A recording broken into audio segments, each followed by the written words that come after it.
Previously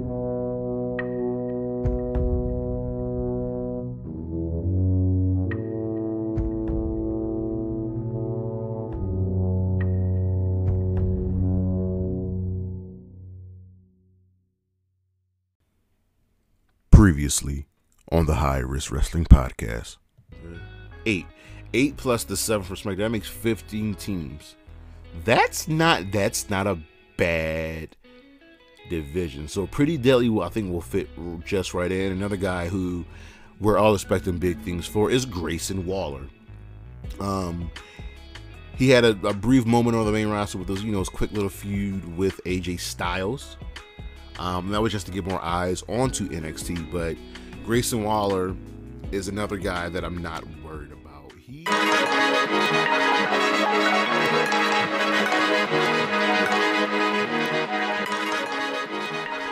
Good afternoon, good morning, good evening, everybody. It is not Saturday. It is actually Sunday, May 21st, and you kind of know what that means. It's time for the High Risk Wrestling Podcast. I am your host, being greedy, winning all of the championships, Jeremy Pierce. Welcome, one and all. I greatly, as always, appreciate it. But first things first, you can check me out on the socials, Charismatic Creations on Facebook and YouTube, Charismatic_Creations 52 on Instagram, and the 215 on Twitter. And as always, donations are greatly appreciated on Coffee and Patreon. But for today's show, seeing as how this Saturday we have Night of Champions, I thought it'd be prudent and we could take a look back at the World Heavyweight Championships time in the WWE, seeing as how we have the finals of the new WWE World Heavyweight Championship tournament. We kind of know who's going to win. And we'll dive into that a little bit later. But we'll take a look back at the big gold belt and its time in the WWE, Triple H's reign of terror, some of the best matches, some of the worst matches, and just, how it all came to be. But for now, you all know what's next, so just go on and hit my music.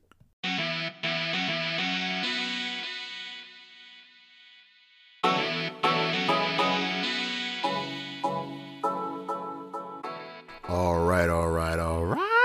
Here we are. And let's just dive right into the news. If you all been living under a rock, let me inform you, AEW Collision has officially been announced. And if you look at the poster for the show, it's got the House of Black on it, MJF, Orange Cassidy, FTR, Andrade, Miro, Thunder Rosa. So you're kind of getting Powerhouse Hobbs. You're kind of getting the sense of who's going to be really featured on the show. And I'm excited. It's going to be Saturdays at 8 o'clock on TNT. I'm praying and hoping this does well. And since this is another show I have to cover, here's what I'm going to do. I'm going to split the High Risk Wrestling Podcast into 2 different shows. So get ready for the High Risk Wrestling Recap, and then the High Risk Wrestling Podcast will be reworked into the same show, but some other things are going to be added since we're going to lose a good 10-15 minutes because of the weekend reviews being moved. But Collision is coming. The poster really plays on the old WCW Nitro look, and tapings. Here's how they will be handled. Dynamite and Rampage will be taped together. Collision and Ring of Honor will be taped together. I don't know how I feel about Ring of Honor being shoehorned into the Collision tapings, but we'll see how that goes. And the roster are pretty much content with Dark and Dark Elevation being taken away, so you can have some of that extra time to get Dynamite, to get Collision, to get Rampage up and up.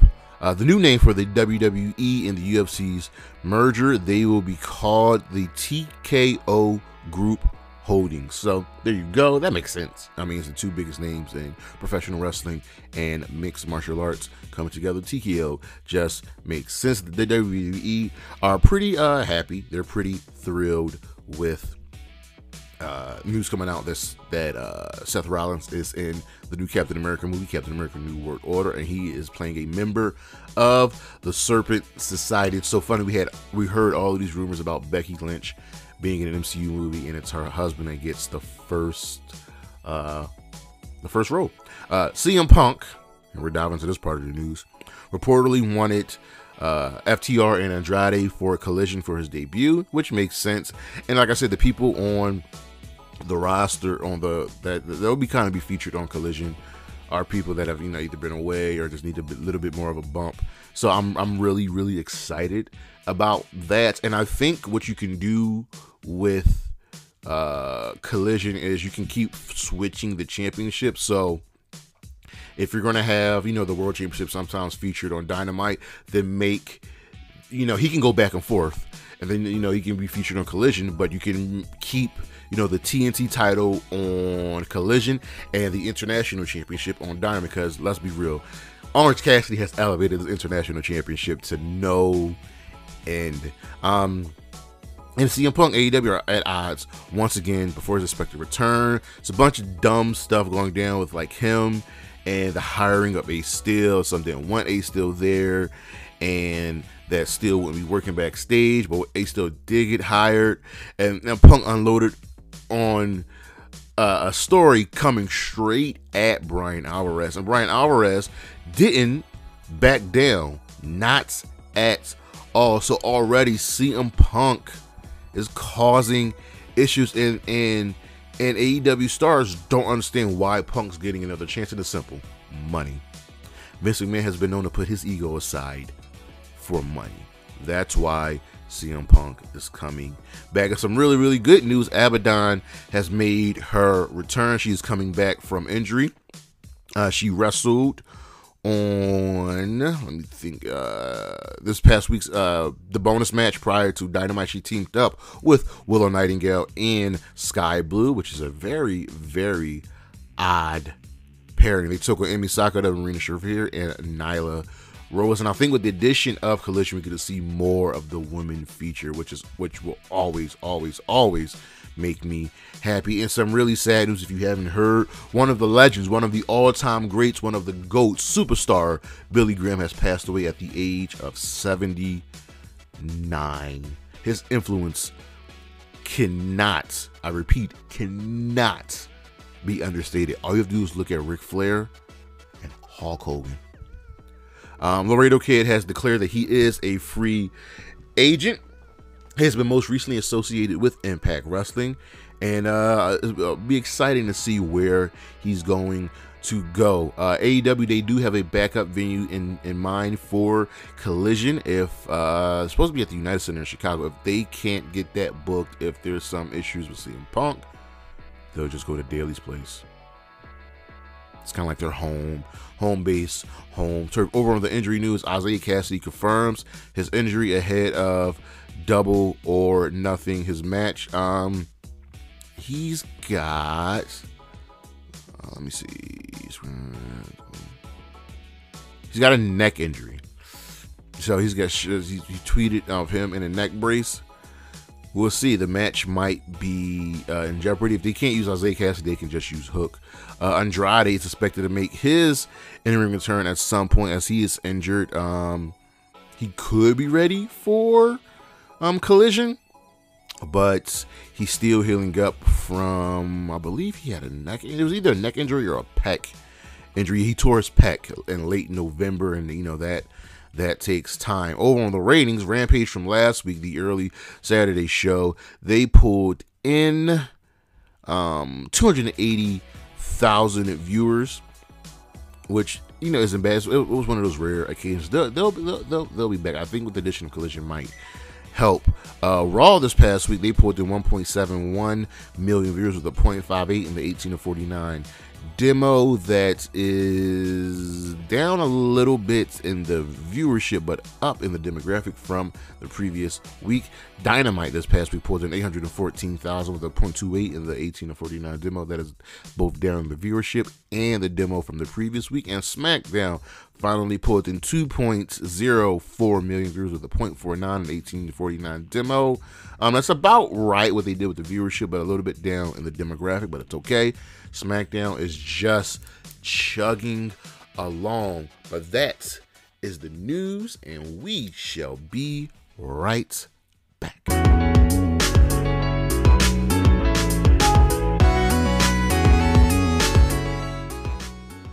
All right, you know what it is. We go do our week in review. Let's start with Monday Night Raw. And listen, everybody wants the tag team champions.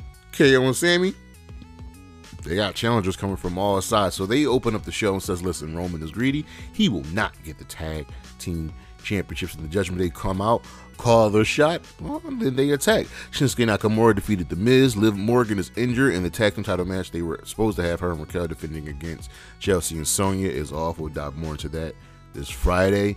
We have a couple of Seth Rollins pre-tape interviews kind of building him up for the World Heavyweight Championship match, talking about his history in NXT with the Shield, and it ends with Corey Graves asking him a question about Roman Reigns. We'll get that answer next week. Imperium watched the IC #1 contender battle royal. Ali won, but there were definitely some stories in here. We got stories with Bronson Reed. We're starting up a feud between JD McDonough and Dolph Ziggler, because when you get caught up to the main roster, your first feud is always going to be with Dolph Ziggler. And even though Ali won, Matt Riddle is the clearly next challenger for Gunther. We had a Becky Lynch promo saying she is not done with Trish. They'll have a contract signing next week. Then they'll fight at Night of Champions. Rhea warns Natalya. Dominic Mysterio defeated Xavier Woods again with a little bit of help from Mommy. Indus debuted and won the squash match, and Jinder Mahal got on commentary after the match and said, yo, this is their show. Gunther takes umbrage with KO and Sami of how they treated Imperial next week, so they'll fight next week. Cody Rhodes had an in-ring segment promo telling Brock Lesnar, even though you're the next best thing, you're just next and you need to step aside. Raquel defeated Chelsea Green. Shayna Baszler and Ronda Rousey came back, kicked her a nice powerful sidekick, and they say they're coming for the tag team championships. Looks like Ronda is healthy and I can finally get my wish. And in the main event, Judgment Day defeated KO and Sami with a little bit of help from Imperium. And Paul Heyman and the Judgment Day and Imperium all stand tall. It looks like Paul Heyman made a little bit of deal with Imperium. Raw gets a fist over on Dynamite. We had a cap building towards Double or Nothing continues. Wardlow comes out and says he wants a piece of Christian. Christian and Luchasaurus come out. He talks with Smack and then chokeslam him through a ladder. The TNT Championship will be defended at Double or Nothing between Christian and Wardlow in a ladder match. Darby Allin and Orange Cassidy defeated Big Bill and Lee Moriarty. The BCC attacked the Young Bucks in the parking lot as they were arriving to the arena. Jay Lethal and his crew take out FTR with an assist from Karen Jarrett. This started out with them coming out. FTR attacked first, pushing Satnam Singh off the stage, and he went through a couple tables. But Karen Jarrett turned the tide because of that damn numbers game. The Outcast defeated Sheeta and Britt. This was supposed to be a 6-woman tag, but Jamie Hayter is injured. Roderick Strong defeated Chris Jericho in a Falls Count Anywhere match, and this was just wild, and ended with them fighting outside. I remember Adam Cole is banned from the building, so that's why they ended up fighting outside. Adam Cole helped Roderick Strong win the match. Jack Perry defeated Roosh. This was a brutal match. Roosh is just really good. Y'all, the Pillars minus MJF makes the save for everybody. And they all say they don't want MJF to win the championship. Jay White defeated Ricky Starks by DQ, so this feud is far from over. Ricky just lost his cool and was like, screw it. Don Callis, the main event segment, says he made Kenny Omega. Everything that Kenny Omega has is because of Don Callis. So Kenny comes out, fights off security until the BCC show up, and then the Young Bucks show up. And then Hangman Page returns with an eye patch. It's like an Avengers moment. Kenny's is using the trash can lid like Captain America's shield. They fight them off, and we'll be getting Anarchy in the arena at Double or Nothing. Dynamite gets a thumb up. This was just a really, really good show. Not a great show, but a really, really good show. Over on Impact, Trey Miguel defeated the Rado Kid. And Trey holds the show hostage until Chris Sabin comes out and challenges him for an X Division title match at Under Siege. Trinity calls out Giselle Shaw. Rich Swann and Sami Callahan are coming for the design. Jason Haas defeated Ace Austin. Trinity defeated Kylan King in her debut match, and this was good. Kylan King was a good opponent to have for Trinity. The Coven defeated Coven and Jessica have some words with each other, so they're far from done. Jody Threat won a squash match. Dirty Dango and Joe Hendry get into it after Dango accuses him, Joe Hendry, of attacking Santino. And in the main event, Alex Shelley, Jonathan Gresham, and Yuya Uemura defeated Moose, Cass, and Eddie Edwards. Over on Ring of Honor, Ray Phoenix defeated Gringo Loco. Willow Nightingale defeats Maddie Rinkowski. The Iron Savages defeated Pretty Peter Avalon and Ryan Nemeth. Christopher Daniels and Matt Sydal defeated Cole Carter and Zach Clayton. Lady Frost defeated Miranda Elise. Vincent and Dutch want Stu Grayson, so keep your eyes on that. Will he turn his back on the Dark Order? Angelico and Serpentico won a squash. Angelico and Serpentico won a match. Zack Sabre Jr. retains the New Japan Pro Wrestling TV Championship against AR Fox. And then Samoa Joe comes out and says he wants Zack's TV Championship until Matt Sydal and Christopher Daniels comes out and says that they want both of their championships. So we're going to get a tag match soon. Interesting, and put some story in Ring of Honor. The Gates of Agony defeated Dalton Castle and a boy. The Workhorsemen and Shane Taylor won a squash match. Mercedes Martinez returned and defeated Ashley D'Amboise. Both women are great here. We know Mercedes Martinez is just the best. She really is. And in the main event, Darius Martin and Action Andretti defeated the Kingdom in a match without honor. This was fun. This was a lot of fun. And then he shook hands finally after the match to earn each other's honor. Over on SmackDown, we're still icing out the Usos. So Roman and Solo are out. Roman says he wants the tag team titles. They're going to take it from KO and Sami. KO and Sami comes out and he tells us, Roman, you're not going to get this. You're greedy. All right? And listen, you're not better than us, and you're not better than the Usos. And that, you can tell that irked his soul. The Usos attack, and that upset Roman, because Roman was like, yo, this wasn't the plan. I had something to say, and you ruined that. Listen to, yo. And then as he's leaving, he accidentally bumps into Solo, and Solo looks at him like, bro, what? And Roman just walks like, oh my God. Oh, so good. The implosion. I don't know how they're just drawing out the storyline. It's so great. Pretty Deadly debuted and defeated the Brawling Brutes. Asuka defeated Zelina Vega, and Bianca makes the save after the match and avoided the miss. The Grayson Waller effect with AJ. You know, they got a little bit of heat with each other. This was just to build up to the World Championship match at Night of Champions. The Street Profits defeated LA Knight and Rick Boogs, and then Knight attacked Rick Boogs after the match. Cameron Grimes was going to the moon. Karrion Kross and the Cars to choose AJ, so yay. I'm excited for this. Alba Fire and Isla Dawn debuted, finally, and defeated a team that they kind of know in NXT. Yulisa Leon and Valentina Feroz. Raquel Gonzalez has to relinquish the tag team championships because of Liv's injury, but she gets a partner of her choosing next week, and then that partner will also be in a Fatal 4-Way match in 2 weeks on Raw, where the tag team titles will be on the line. Why did Raquel have to relinquish the championships if she was just going to get a new partner? Huh? But the Fatal 4-Way, I believe, will be Raquel and her new partner, Ronda and Shayna, Chelsea and Sonya, and I think Casey and Kaden. Sheamus bro kicks Austin Theory, so it looks like that's the next feud for the United States Championship. Paul Heyman tells the Usos that Roman Reigns won't be out there to help him because, it's just the LWO. And then the LWO defeated the Usos with the help and an assist from Santos, with the help from KO and Sami, and that irked Roman. This is just good.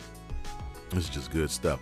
Over on Rampage, so Rampage, we have two Rampages. We got the early show, then we got yesterday's Friday show.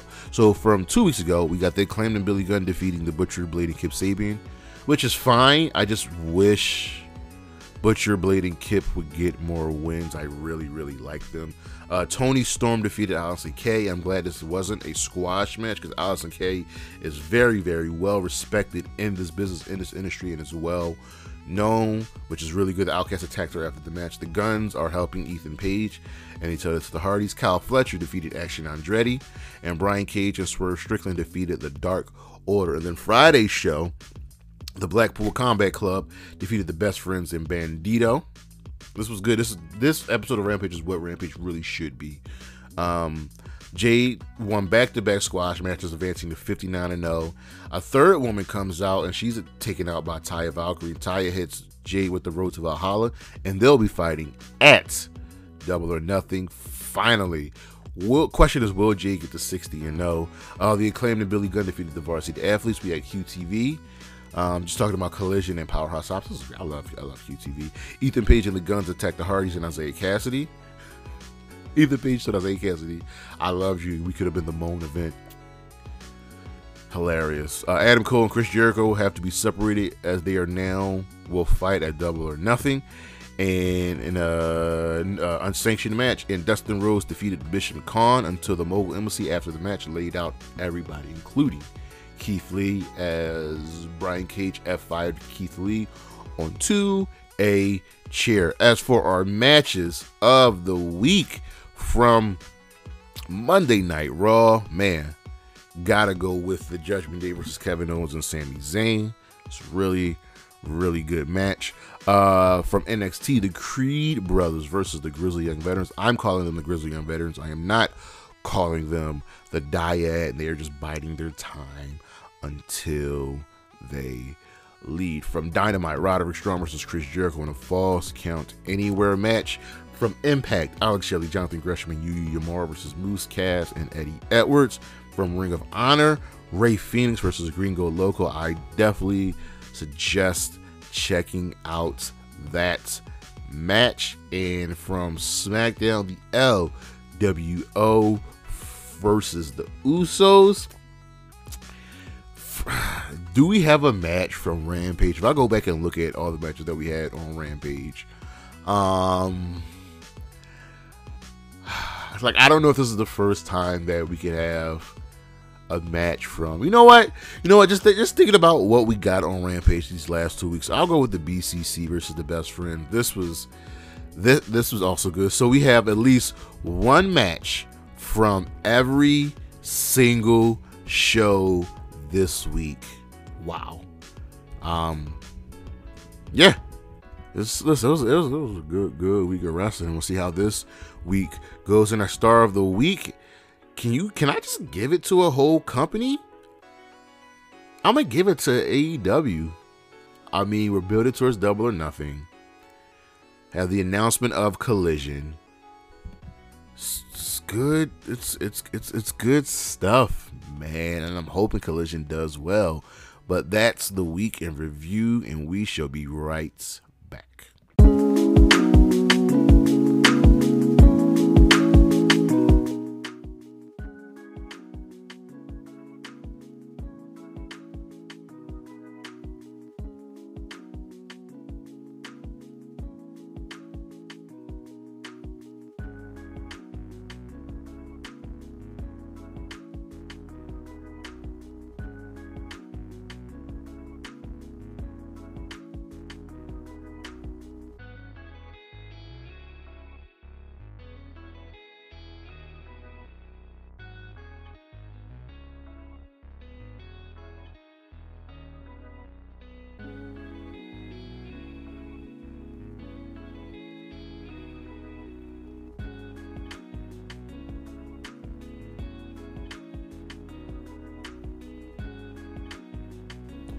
The big gold belt.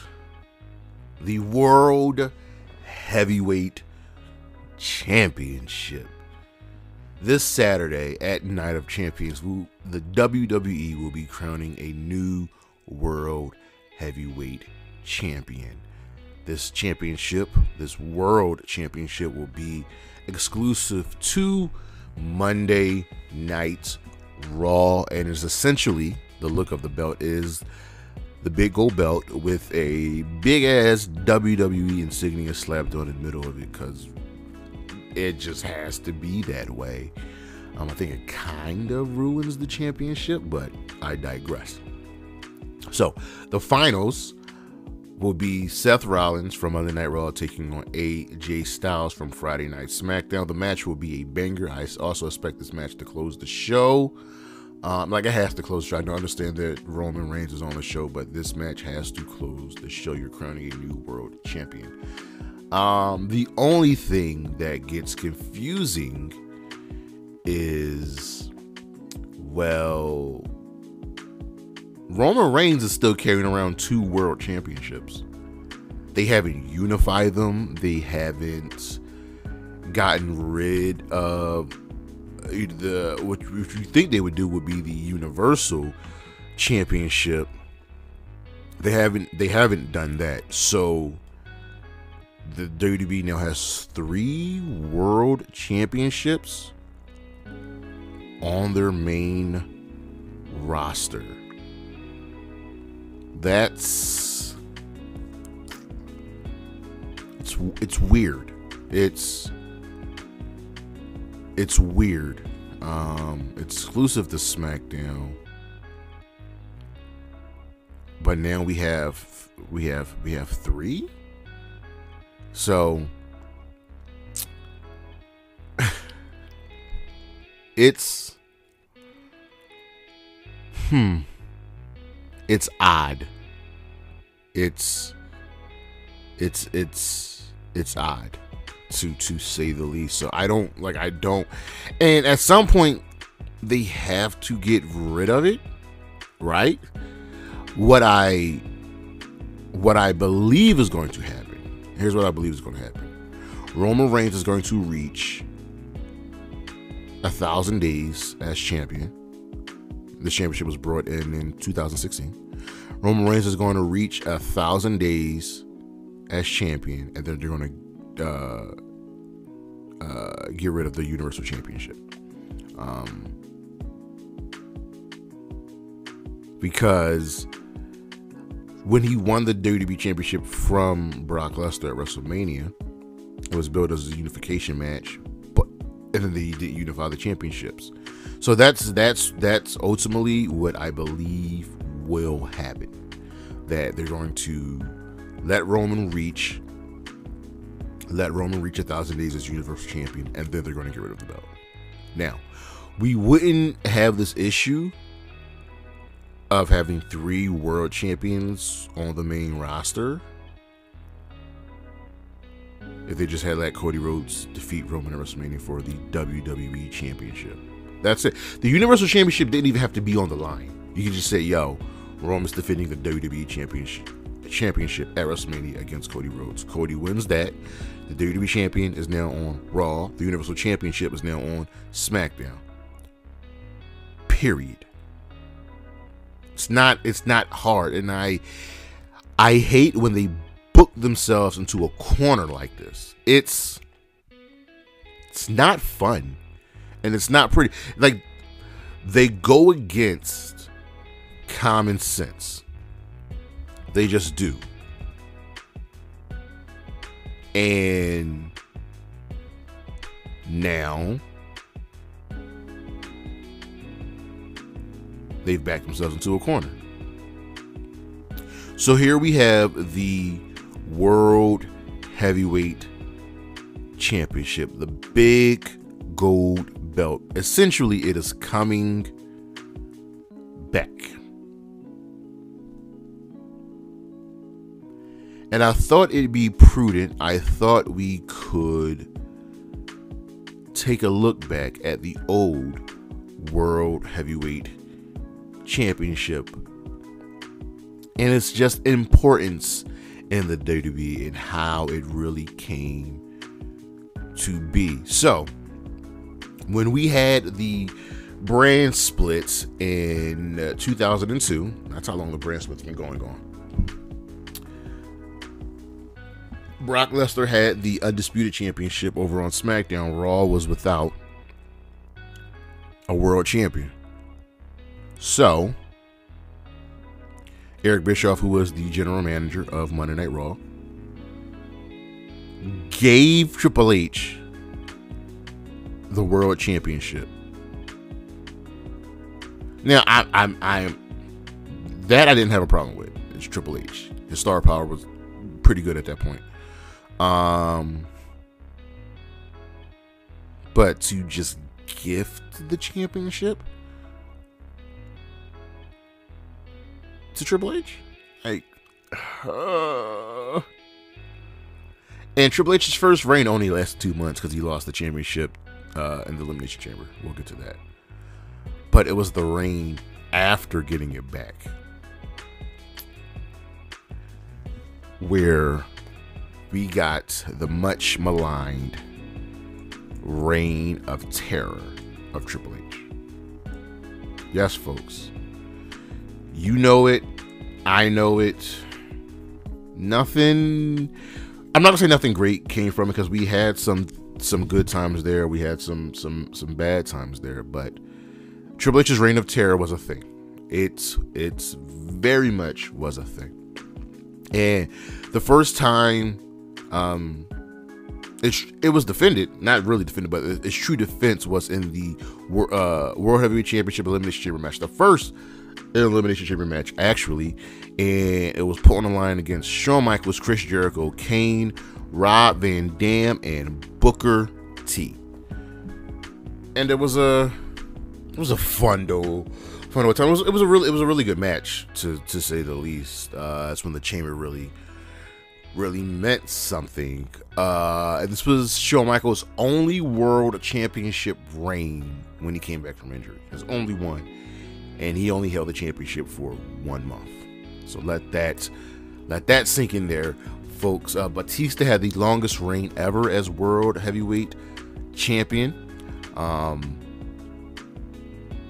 And remember, he defeated Triple H for the championship at WrestleMania. This was one of the changing of the guards when he and John Cena were coming on the up and up.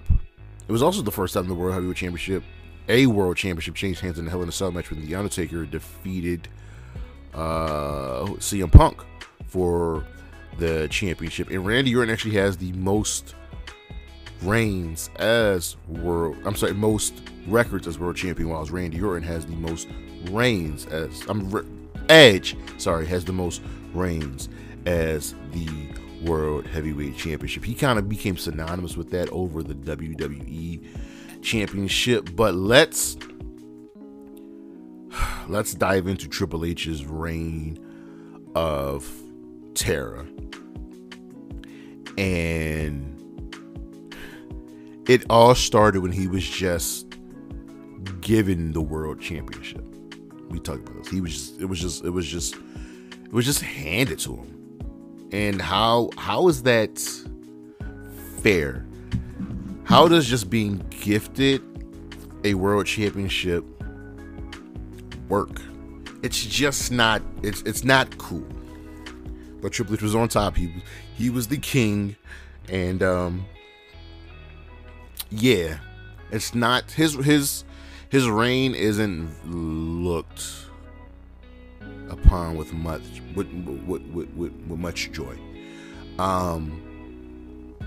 It was the cornerstone, kind of the backbone of Evolution when they ended up winning all of the gold on Monday Night Raw. Triple H World Champion, Randy Orton Intercontinental Champion, and Ric Flair and Batista as the Raw World Tag Team Champions. And it worked. It worked, and they thrived. They thrived because of it. And during Triple H's reign of terror, someone always suffered. Someone always had to lose when they should have won. One aspect is Rob Van Dam. In 2002, Rob Van Dam was as big as his face as you can get. And the fan support, the momentum was behind him, but he lost. RVD was a top draw. He was a top face. Unforgiven 2002, and he defeated him with the help of Ric Flair. Triple H defeated RVD. And Triple H's dominance, being on top of the Reign of Terror, hurt RVD's career. And RVD didn't get a world championship until 4 years later. And Triple H beat everybody for that championship. He retained against so many people that it almost became an albatross.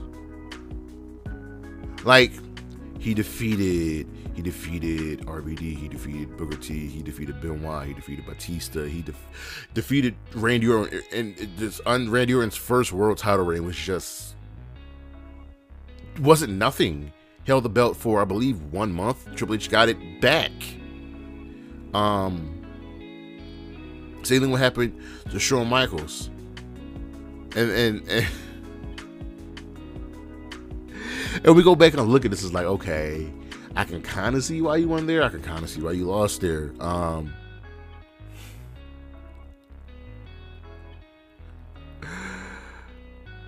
Triple H at that time had a groin injury, so he started wearing like the short biker shorts, and it was just weird. I remember that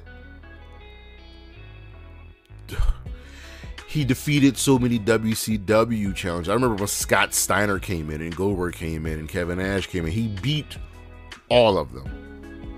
Triple H winning during this Reign of Terror caused Kane to unmask. We know how that turned out. But it finally came to an end when Batista defeated him at WrestleMania. When we're comparing Reign of Terrors, we have Triple H's. Is Roman's right now really a Reign of Terror? I don't know. We have John Cena's. Hulk Hogan. We have probably the only one that's ever really comparable to Triple H's is Jeff Jarrett in his reign with the TNA and the World TNA NWA Championship, because he was beating everybody left and right. And like Triple H's Reign of Terror started because of a bad face. Remember when he came in from injury, defeating Chris Jericho in the main event of WrestleMania 18 for the WWE Championship and the World Championship, the Undisputed Championship. That sucked. His face turn sucked. And Triple H has shown that he can be a good face. This was the one time it didn't work. He beat Goldberg multiple times. He beat Goldberg 3 times. He ended up working with Snitsky at one point, and he was in every World Championship match during the time of WrestleMania. Like, and he forced Shawn Michaels 8 times with that championship on the line. And at one point they got rid of the Intercontinental Championship. He defeated Kane and they unified those 2 championships. Why? Who knows? Who knows? I mean, there was good. Like, it brought prestige to the championship. It made Batista a main eventer. It showed that some of his opponents really weren't up to par. He had good to great matches with Shawn Michaels, and it gave us Evolution. But the bad, the bad, predictable losses, predictable wins.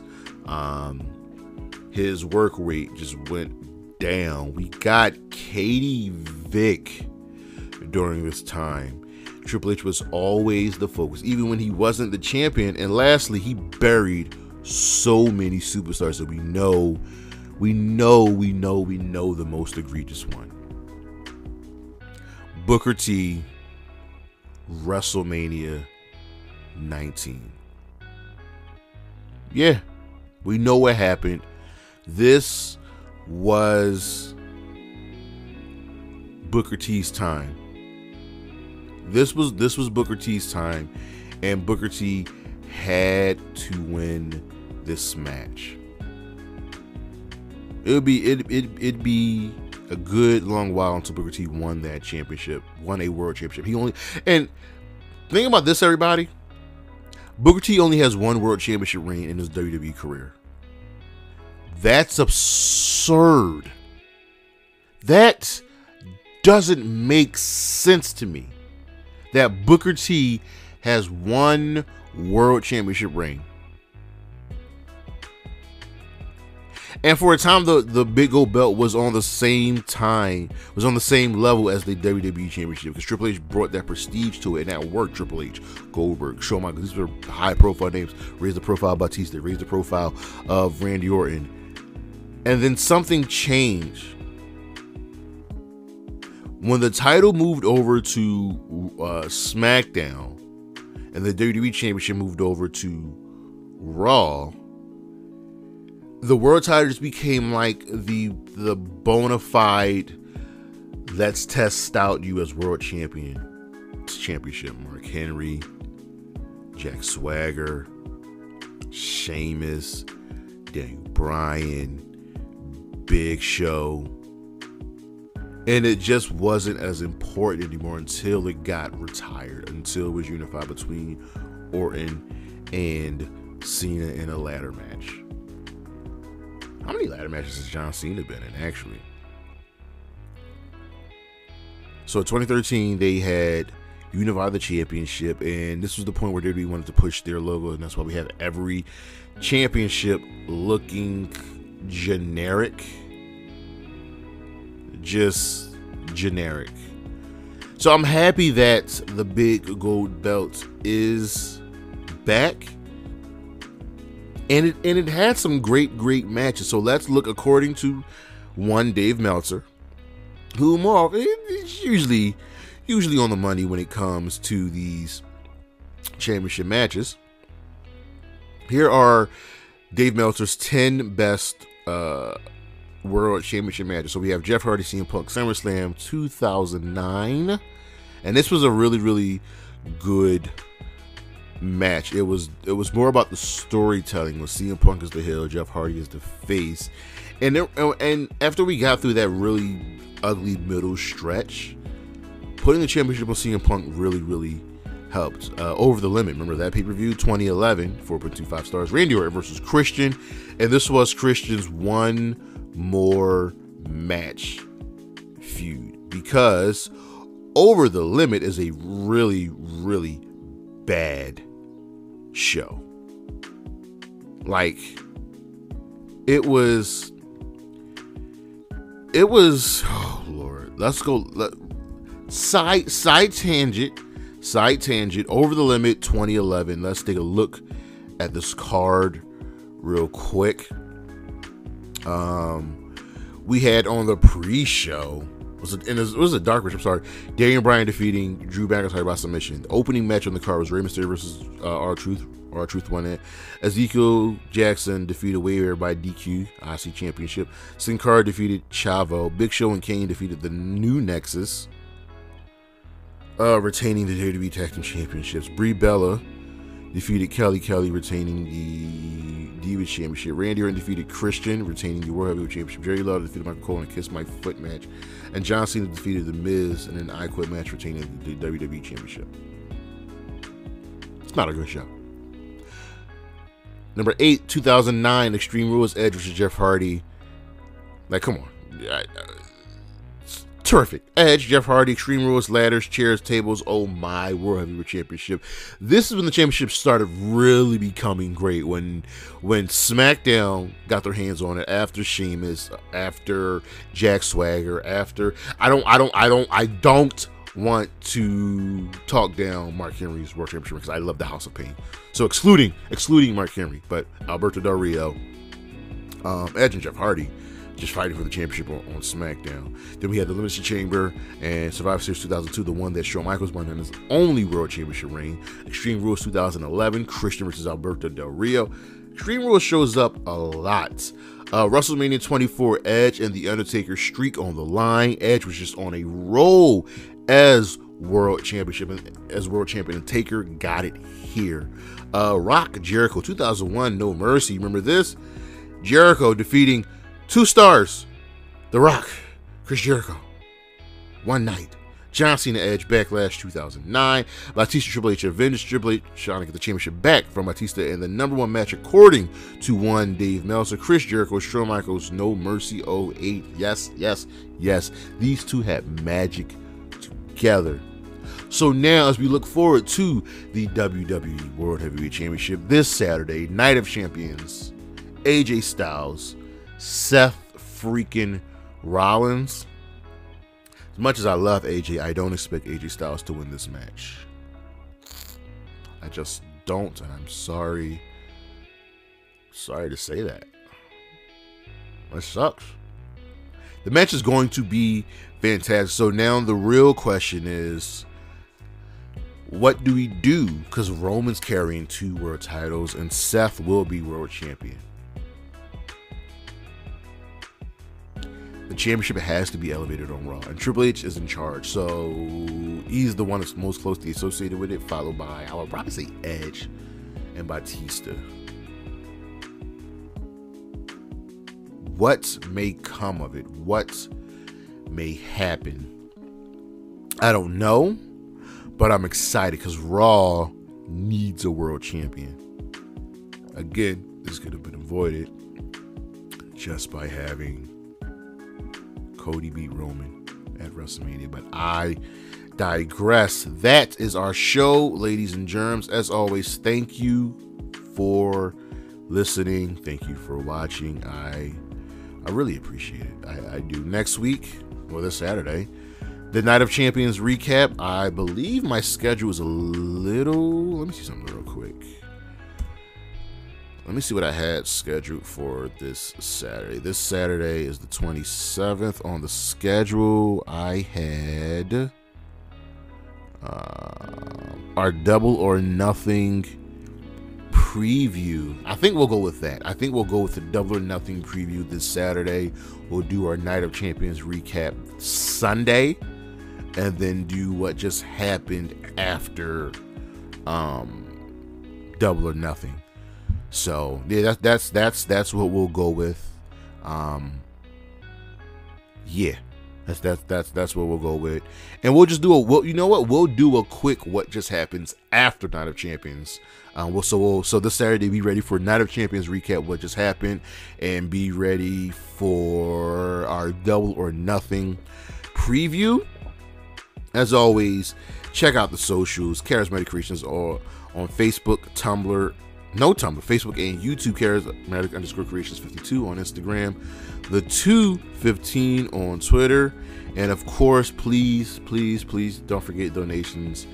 I always really appreciate it. Coffee and Patreon, and don't forget to check out my newest movie review, which is Fast 10. That movie is on drugs. Yeah, and as always, Xia Li, where you been at? Isla Dawn, Shotzi Blackheart, Wendy Chu, Bailey, and Gigi Dolan.